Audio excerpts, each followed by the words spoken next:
Mais la DGSE, elle, est chargée de l'amont. C'est-à-dire, elle va regarder ce qui se passe, par exemple, en Syrie, ou en Irak, ou en Afghanistan, enfin dans les pays, en Libye, dans les pays qui peuvent être source de terrorisme.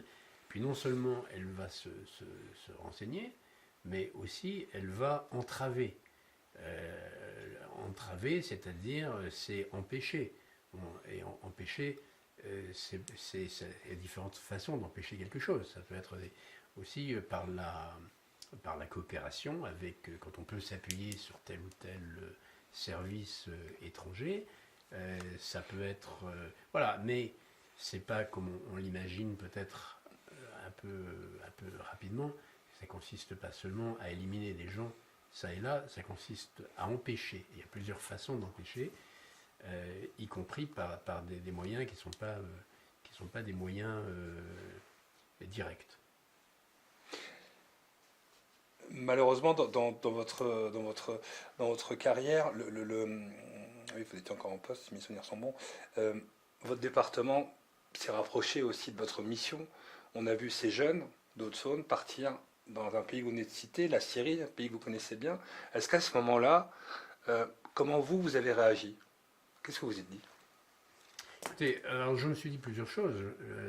D'abord qu'il y a un problème dans notre société, parce que ces jeunes, pourquoi partent-ils?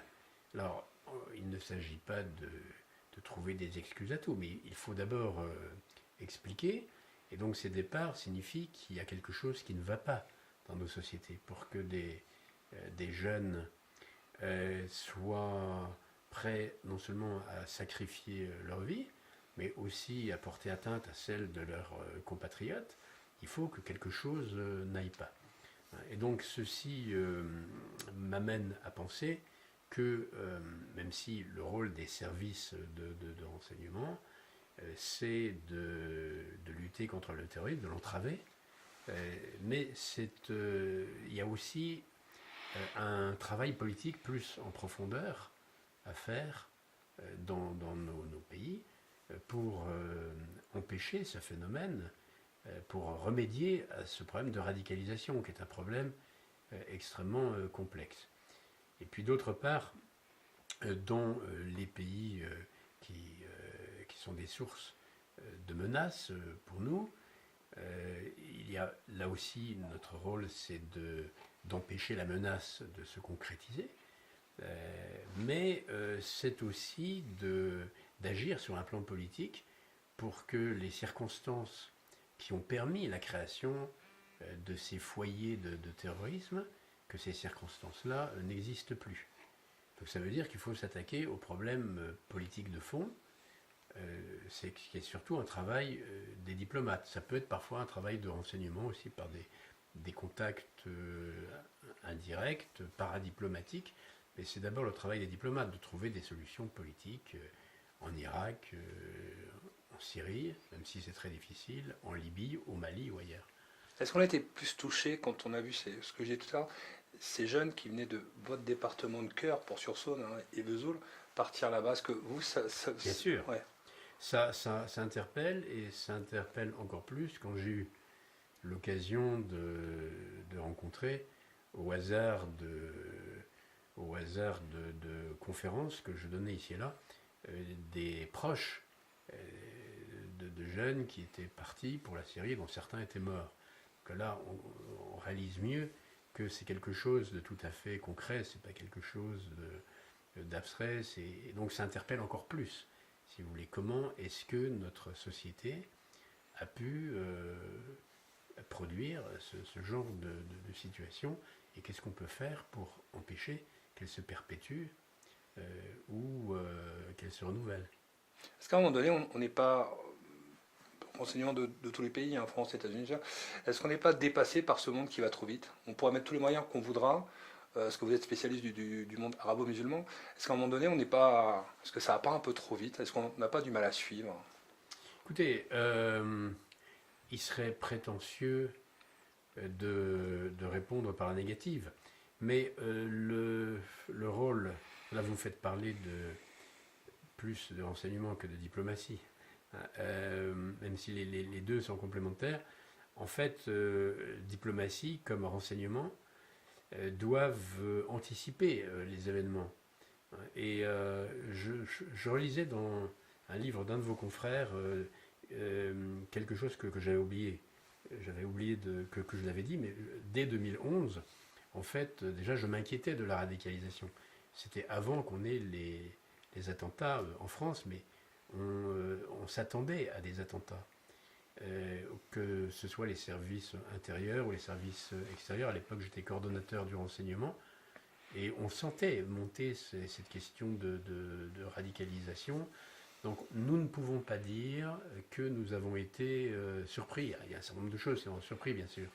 Peut-être l'ampleur que ces événements ont pris. Mais encore une fois, le rôle des diplomates, des affaires étrangères, le rôle des services de renseignement, c'est d'essayer de détecter les tendances à long terme et d'anticiper les événements. On n'y arrive pas toujours, franchement. Bon, pour être tout à fait honnête avec vous, lorsque j'étais coordonnateur du renseignement à Paris, je n'avais anticipé ni la crise de Géorgie en 2008, ni un peu plus tard les soi-disant printemps arabes de 2011. Ça veut dire que c'est pas facile, qu'on peut pas non plus. Donc il y a des choses, des phénomènes qu'on peut anticiper, ainsi la radicalisation, le phénomène terroriste, qui ne nous a pas pris de court, vraiment. Et puis il y a d'autres phénomènes qu'on n'a pas réussi à anticiper, donc il faut le reconnaître. Et ce qui est sain, c'est, je crois, de faire ce que les militaires m'ont appris à faire dans ma longue période de collaboration avec eux, c'est ce qu'ils appellent le retex, le retour d'expérience. Et faire un retour d'expérience honnête, c'est toujours très important. On ne le fait pas assez, on ne prend pas suffisamment le temps de le faire. C'est-à-dire, qu'est-ce qu'on a loupé, qu'est-ce qu'on a fait de bien aussi, voilà, et qu'est-ce qu'on a loupé, et pourquoi est-ce qu'on l'a loupé, qu'est-ce qu'on n'a pas vu, en quoi est-ce qu'on aurait pu le voir déjà. Et il faut toujours se poser cette question-là et avoir un regard critique sur soi, non pas pour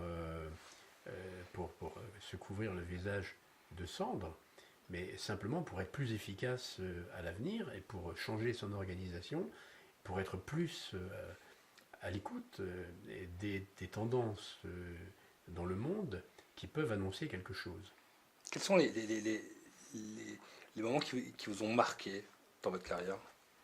Il y en a beaucoup parce que j'étais en poste dans des pays qui n'étaient pas des pays banals. Donc moi j'ai beaucoup aimé la Syrie, entre autres. Donc j'étais d'autant plus triste de ce qui s'y est passé.